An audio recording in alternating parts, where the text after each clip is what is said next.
Hello दोस्तों, आज के इस वीडियो में मैं आपको बताने वाला हूं कि दोस्तों अगर आपके फ़ोन पर यहाँ पे अलार्म वर्क नहीं करता है, अगर आप लोग यहाँ पे अपने फ़ोन पर अलार्म लगा देते हैं और यहाँ पे बिल्कुल भी जो है अलार्म नहीं बजता है, तो यहाँ पे आप लोग इस प्रॉब्लम को कैसे ठीक करेंगे वो मैं आपको इस वीडियो में बताने वाला हूँ।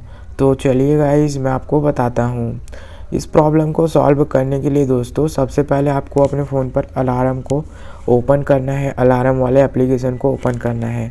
उसके बाद दोस्तों यहाँ पे आपको इस तरीके से दिखाता है। तो गाइज़ यहाँ पे आपको सबसे पहले क्या करना है, जब भी आप लोग यहाँ पे अपने फ़ोन पर जो है अलार्म लगाते हैं, तो सबसे पहले आपको जब भी आप अलार्म लगा रहे हैं तो यहाँ पे आपको एएम और पीएम को चेक कर लेना है कि कहीं आपने पीएम तो अलार्म तो नहीं लगा रखा है। तो आपको वहाँ पे एएम को अलार्म लगाना है तो एएम पे सेलेक्ट करना है और पीएम में लगाना है तो पीएम पे सेलेक्ट करना है।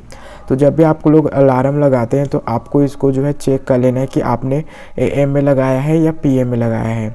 पता चलेगा इस आपको एएम में लगाना था और आपने यहाँ पे पीएम में लगा दिया तो अलार्म नहीं बजा है, तो ऐसा होता है। ओके, तो उसके बाद दोस्तों आपको क्या करना है, आपको यहाँ पे अपने फ़ोन पर सेटिंग को ओपन करना है। सेटिंग को ओपन करने के बाद यहाँ पे आपको एप्लीकेशन पे जाना है।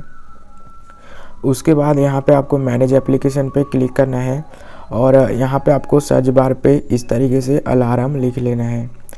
यहाँ पे आप लोग इस तरीके से अलार्म लिखिए गाइज़, तो यहाँ पे आपके सामने आएगा शायद।